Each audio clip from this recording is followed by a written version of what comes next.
नमस्कार मंडळी, आज आपण आहोत आमच्या शेतावरती। आज आहे गुढीपाडवा। तुम्हाला सगळ्यांना नवीन वर्षाच्या खूप खूप शुभेच्छा। गुढीपाडव्याच्या निमित्ताने आज एक खास झाड मी तुम्हाला दाखवणार आहे। महाराष्ट्रात काही दुर्मिळ झाडं आहेत किंवा काही दुर्मिळ झाडं आहेत भारतात, त्याच्यापैकी एक आहे हिरवा चाफा हा प्रकार, ज्याच्यामध्ये वृक्ष हिरवा चाफा आणि वेली हिरवा चाफा असे दोन प्रकार येतात। त्याच्यापैकी हा वेलीचा हिरवा चाफा आमच्या शेतावर आहे आणि त्याचं हे झाड आहे इथे लावलेलं, ते मी आज तुम्हाला दाखवणार आहे। तुम्ही बघू शकता हिरवी गर्द अशी याची पानं आहेत आणि साधारण ह्याचे शेंडे हे असे वेलीसारखे नंतर वाढत जातात। हिरव्याच रंगाची याच्या फांद्यांवरती फुलं आहेत। कळीपासून फूल उमलायला साधारण 6 ते 7 दिवस लागतात आणि हेच हिरव्या रंगाचं फूल नंतर असं पिवळ्या रंगाचं व्हायला लागतं आणि मग त्याचा सुगंध खूप छान असा दरवळायला लागतो। काहींना तो उग्र वाटतो, पण तो छान आहे सुगंध, म्हणून ते मराठीमध्ये गाणं पण आलं असेल, लपविलास तू हिरवा चाफा सुगंध त्याचा लपेल का।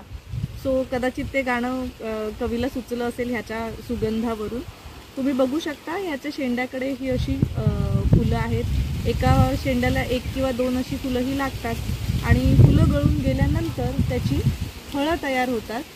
की इथे ह्याला फळं लागलेली आहेत आणि फळं पिकल्यानंतर ती सुद्धा पिवळ्याच रंगाची होतात, अशी गर्द पिवळी होतात। त्या फळांपासून बी रुजवून रोप तयार करता येतं आणि रोपाला पुन्हा फुलं लागायला साधारण रोपाला फुलं लागायला 5 ते 6 वर्ष लागू शकतात।